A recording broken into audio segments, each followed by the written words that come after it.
There's two extant heraldic trestle tables. They're both from northern Germany.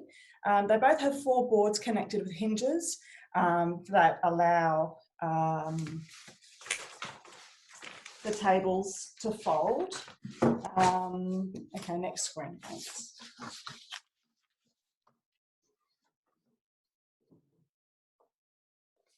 Great. So this is a Lünebourg folding table from 1340. It's from Lower Saxony. It was found under a whole bunch of pieces of paper and documents, and it was in a storage room in about 1926. And they were pretty happy to discover what they had right there. It's quite wide. It's about 6.5 meters wide, and it's green and all the rest of it. It's very lovely. It's about 1340. So the next table after that is located at the Cluny, and it's also from northern Germany, and it dates to 1420. So you can see the size there. It's about 4.5 meters, so 2.5 feet by 15 feet, I think. So it's also quite long and narrow. Ready, next screen. So there's some distinctive elements of the tables. So the multi-piece tabletops with folding hinges. Both have got bold centre colours. So they're both green and they have framed in gold, and there's additional lines in red. They've got centerpieces, so they're religious symbols, they're symbolic. And there's large helm crests at the end of the tables. The devices, so the shields around the edges, the heraldry is displayed on a 45-degree angle, and it's got either interlacing foliage in the 15th century one, or it's interspersed with more helm crest, which is more 14th century, sorry. So we can go to the next screen. So I talk about my trestle tables. So the compromises that I made, I wanted to create so the purpose of creating these tables in the first instance was to set a scene in our dining tent. And you know, we all need more excuses for heraldic display. And I wanted my household members to have the opportunity to display their heraldry more as a collective, which gives a sense of community. And we've got some limited space issues around the tent and how the poles stand and all the rest of it. So I wanted to take those into consideration as well. So the compromises that I made is that the tables needed to be multi-purpose as possible. Sometimes we have a large encampment, sometimes we've got a small encampment. Where we camp, which is at Rowaney Festival, which is held close to Easter every year down to, in the mountains behind Sydney. And that's a long way away from here. It's about 12 hours drive. So we store our tables down there. So they must be able to be transported easily and stored well. My concern about hinging them would actually increase weight and possibly reduce the flexibility of use. So that's why I didn't use hinges. The colours I chose blue as the base because our household colours are red, white and blue, just like our kingdom. So we went for a blue base, and I decided not to bother with the additional red lines and kept the gold frame because I'm impatient. The centerpieces, they're quite symbolic. So I wanted to provide something that was going to resonate with the household. We're not particular, so, and I thought that maybe, I'll get into that later actually. There are large helm crests at the edge of the table. I definitely want to keep those, and to choose whether or not to go the 14th century style or the 15th century style, I figured we're more later period anyway, so I thought the 15th century foliage was more pretty, so I thought we would go with that. So that'll be the next screen, thanks, Giada. So very simply, the overview of the trestle top construction, it's nothing particularly arduous. It's something that we can all manage, particularly me. I'm really bad at woodwork. So the trestle tabletop, we were able to pick up some pre-cut and sanded board from our local hardware store. And the details are there. It's not very wide, but about 6 feet long. We grabbed 2 or 3 pieces of wood to close off the ends to prevent the tables from falling off the trestles, and to help prevent any warping. We basically just attached the board using wood screws, and then we puttied it, sanded down the bog when it was dry, so it was nice and flush at the top. And then we did a quick undercoat before we did the blue coat. So that's it. We can go to the next screen. Thank you, Giada. Great. So at the very beginning, we marked out the width of the gold border. And we painted the gold edge with several coats. It was about 4 or 5 coats of paint that we used. It was an acrylic-based paint. Then we used some painter's tape, and then we used rollers to roll the blue house paint. And that created a nice crisp edge. Went around and tidied up any of the edges if there was any bleeding, and then marked the shields out, as you can see, at 45-degree angles. And then I just used the acrylic undercoat primer to do that. And then I started painting the devices. And that's the end of that slide, thanks. Great, so the centrepiece we chose to use, and the period examples, they're quite religious. They've got scenes of saints. We thought that maybe the message that I wanted to portray to our household was that we support the kingdom. So that's our kingdom device, the Kingdom of Lochac. And we've got a couple of badgers holding it up. So the badger is the symbol of our household. With a bit of a search, I was able to find some great little badger supporters. So I was able to manipulate those, pretty much print them out to the size that I wanted, and then went from there. So I applied the white acrylic paint to create the base so I could sketch and then form the shapes that I wanted, and then go from there. So the vine work took a bit of time. I couldn't really tell what was going on with the vine work and the Cluny tables, so I thought that I'd have a look around to see what else was available. And what I found was the Tabby Kirke Stockholm church, which is in Sweden, and the other one is in an abbey in Germany. So the vine itself, it's coming from the one in Sweden, and the flower comes from Germany. It's about the right time, probably not the right location. But I printed them out to the size. I think there was about 4 different options that I chose. And I used some tracing paper to lay it out to get a good idea. And then I created a cardboard template and drew it straight onto the gold, and then painted straight onto the gold from there.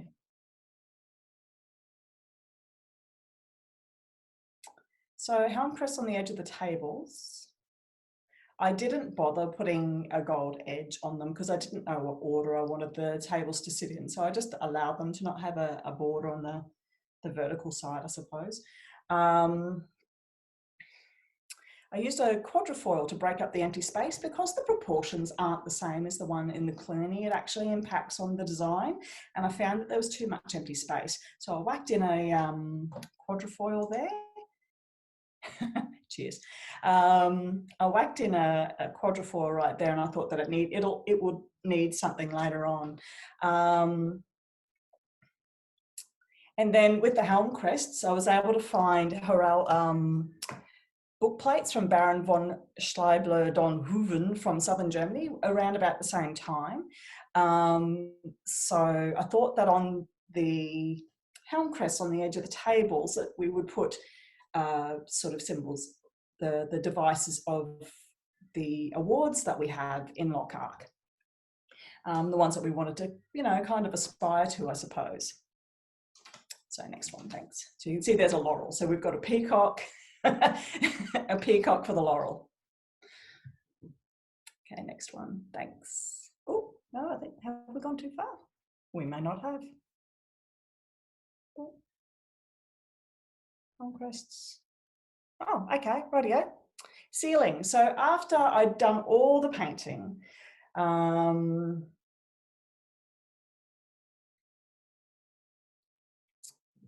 you can use an acrylic pen to create crisp edge around the edge that you can see in the Extant table. So you can see that's a bit of a shot of one of the Extant tables from the Cluny, and there's a really sharp black edge around all of the bits and pieces. So I've used a Posca pen. I don't know if that's a brand we can get in a local office wear shop called Officeworks, who probably is American.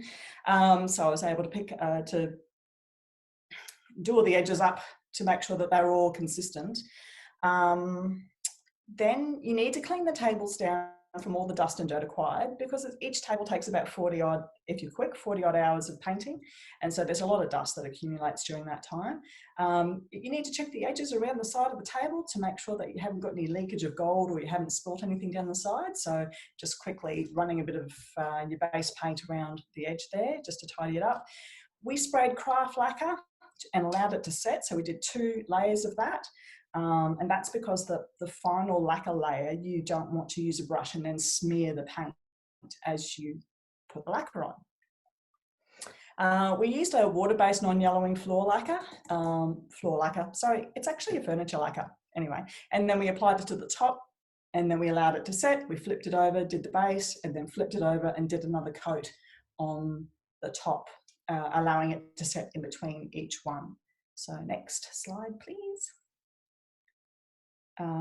Right, so where possible with dealing with painting with this sort of thing, you try and work from the lightest colours to the darkest, because you can always paint over the top of a lighter colour with a darker colour with acrylic a lot more easily than the other way around. I mean, you can do it, it's just a pain.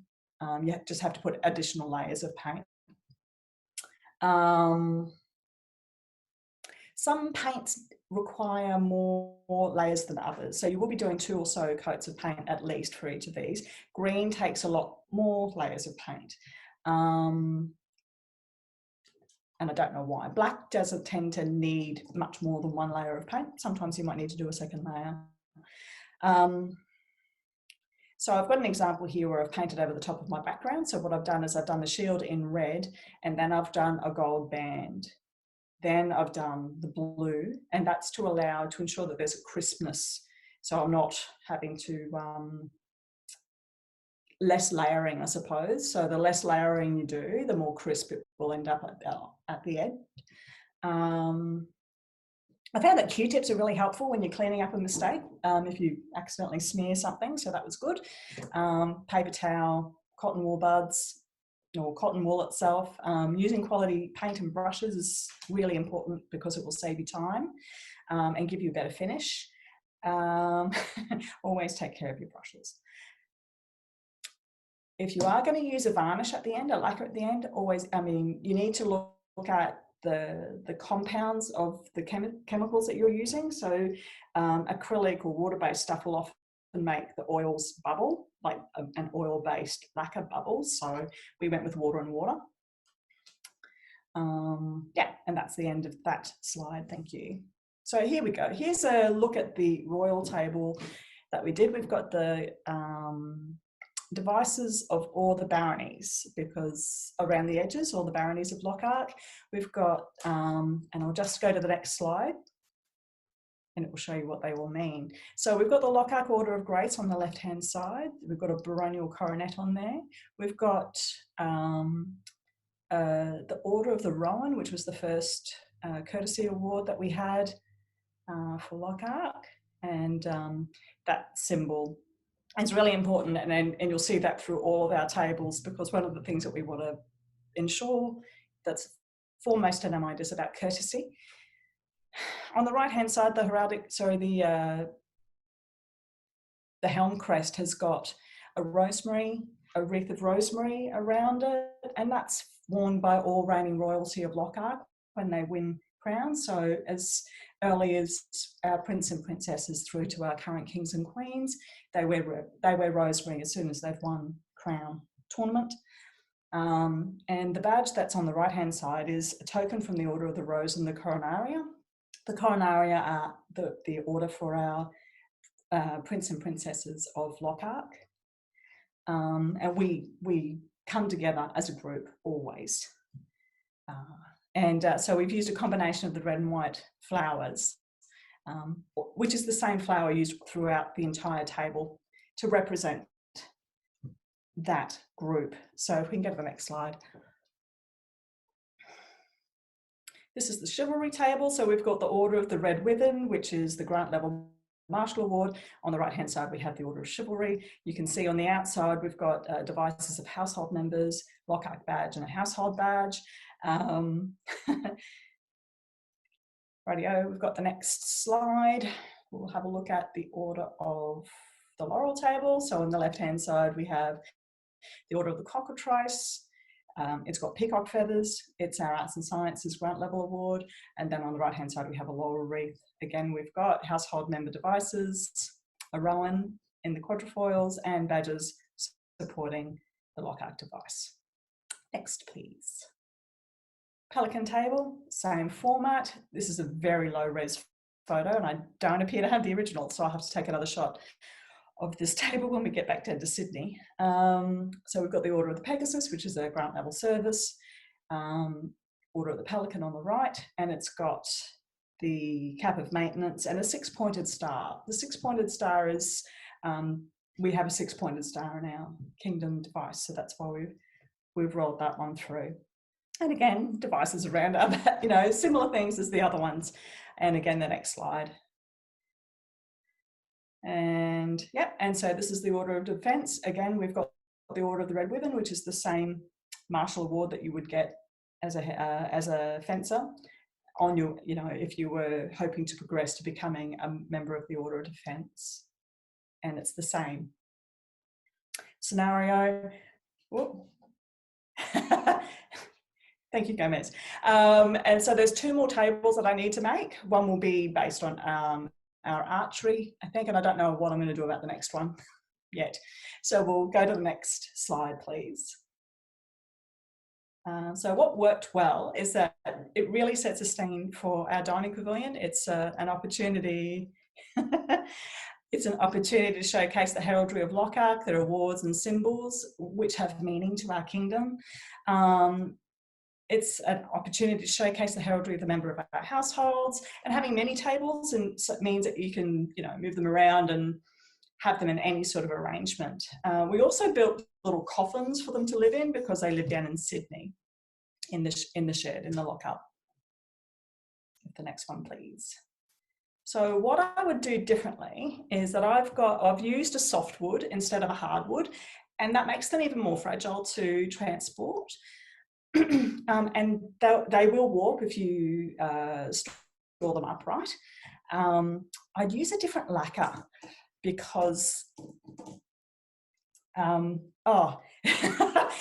the dew falls at the end of the night, in the morning, the first night we put them out, first we walked down in the morning and the tables went white because they'd actually have absorbed all of the humidity in the air, all of the dew.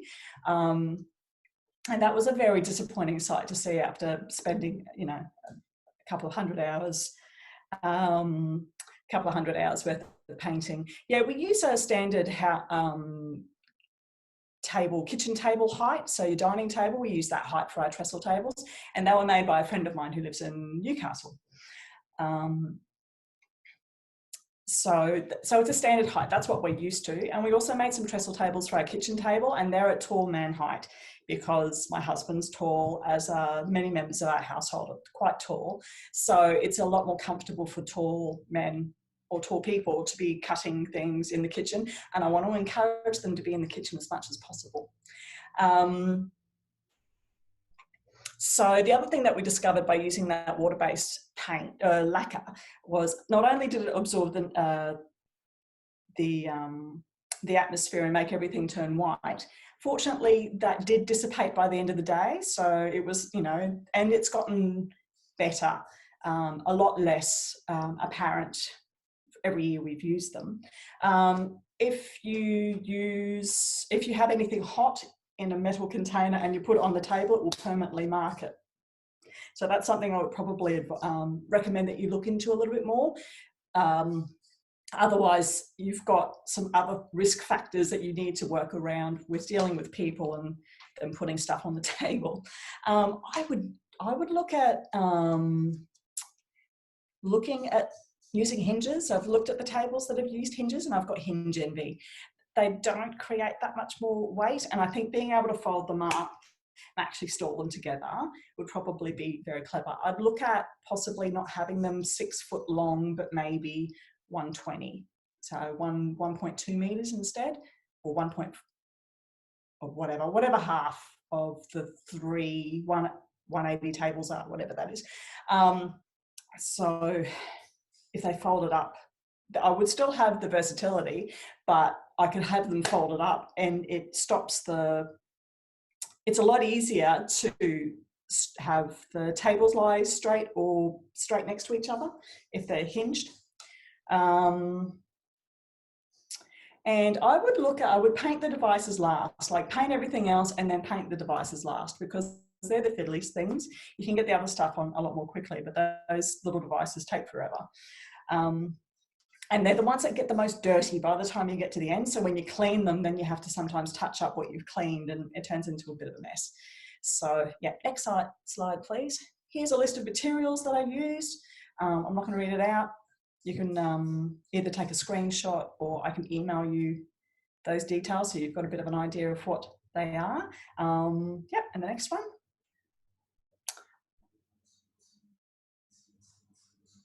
Oh, yep, so these are the resources that I use. So most of them are websites. I was able to do a lot of this look around on the internet. I did get an email back from the Lünebourg Museum about the table, and they gave me the dimensions of the table and some other information, which I haven't had a chance to actually sort of digest yet. If anybody would like a copy of that, I'm quite happy to send it to you. It's in German, hence I haven't digested it yet. So the next one. So I just want to do a quick shout out to everybody else's work in Lochac. So here are some tables that are really more strongly based on the tables in the Cluny. And they're made by Mistress Leonie de Grey and Master Damien Greybeard, and they live in Anyala, which is Perth in Western Australia. And you can see that they have done a really good job taking all of the elements. They've basically worked very, very closely to the ones in the Cluny. I've used the ones in the Cluny as an inspiration, and they've worked a lot more closely to that as their objective. It looks like they haven't put the saints in yet. I can understand why they're doing that last. I reckon it would be a little bit fiddly, but Leonie de Grey is certainly very, very talented painter, so she'll be able to manage those easily. So the next screen, please. And these ones are also based on the Cluny as well as the Lünebourg table, which is, you'll find that in Nürnberger if you're a heraldic person. You'll have that book up on your shelf.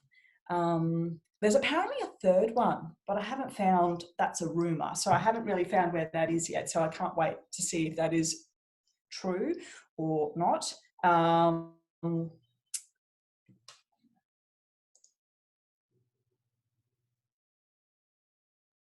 Basket, particular.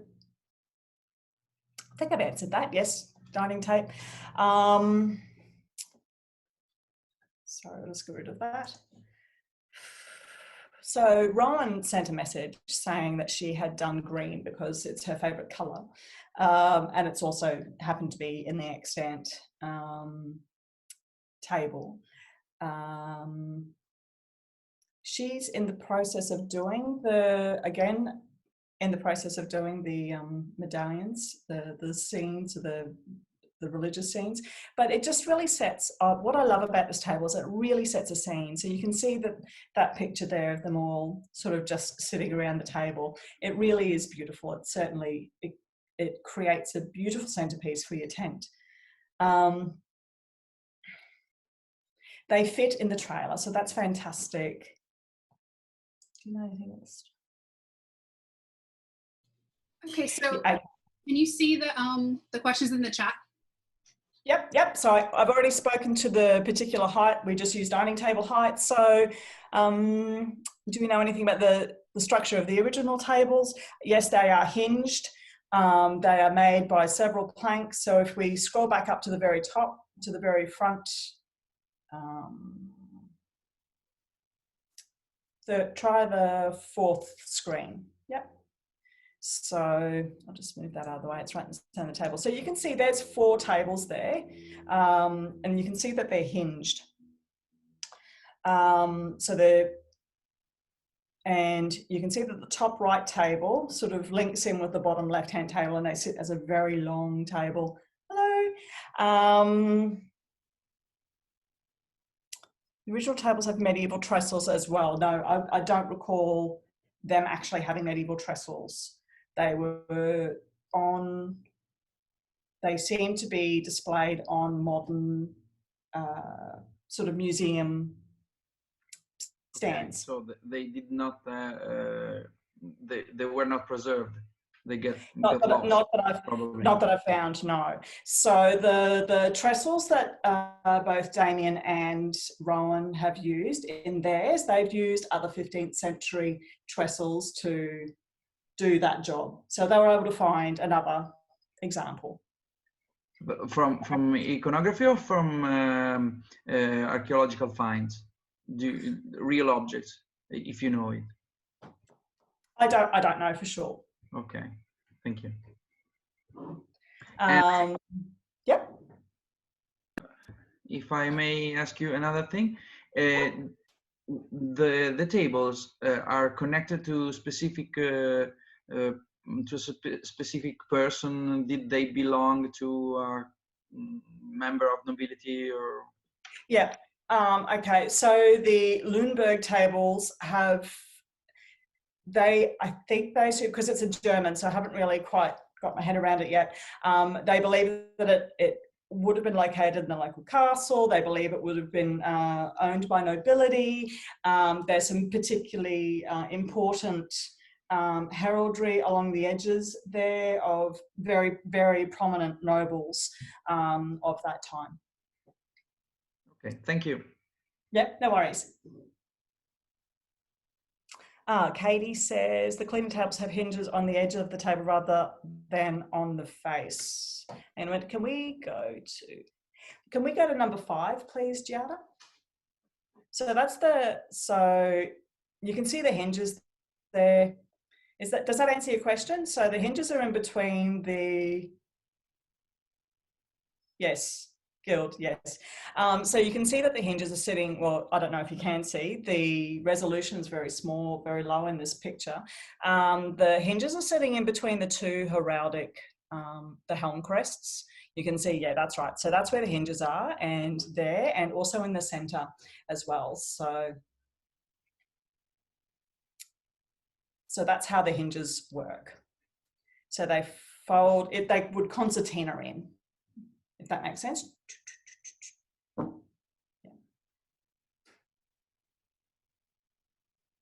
Does that answer your question, Katie?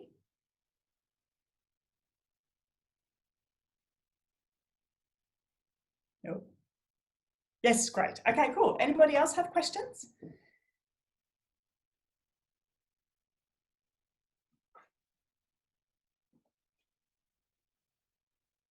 I think we're good. Okay, if you guys think of questions that you'd like to ask later on, let me stop sharing my screen and we can put. So what kind of hat is that? Is that a basque hat that you have on? That's my question. Yeah, so it is, from what I can find, these types of I'm finding more and more of these types of headwear or similar types of crazy vertical headwear. I found some in southern Burgos through to a town near Valencia. So they're not as, so I wonder whether or not this headgear was a lot more prominent everywhere, or perhaps in the north of Spain, and it just happened to remain in fashion in Asturias and the Basque region at the very top there, and stayed there through to the 17th century because nobody else is wearing this headgear by that point. I don't know who. By the 17th century, it's like it's quite expensive to get these hats, so they're kind of reserved for apparently. Yeah, so I suspect that it's actually something that's fallen out of fashion for the rest of northern Spain, and it just seems to be held on beyond those in Asturias and in, because it's not just Basque, it's that whole top region are still wearing this type of headwear up to the 17th century, and then it's banned. So I think that's it. I think I'm muted. Okay, I'm not muted anymore. I think that was the questions. Thank you so much for, maybe. Banned because it was too far. Who knows? There was some propaganda, I think, in the late 16th century, early 17th century, as far as I'm aware, that made some pretty untoward statements around what the symbolism of these hats were. Apparently, my understanding is that it's actually to mimic the mountain ranges, or it was traditional for each of the different areas. However, like the little pockets. However, the propaganda made some sort of reference to the sexual organ of the husband was worn as their headwear. So that was part of the propaganda in the late 16th century, which is a bit hilarious. All right, so we're right on time. I mean, you did about 30 minutes, perfect. And Rachel isn't going anywhere. If you guys have questions for her later, you can find her on Facebook under the name Rachel Vess.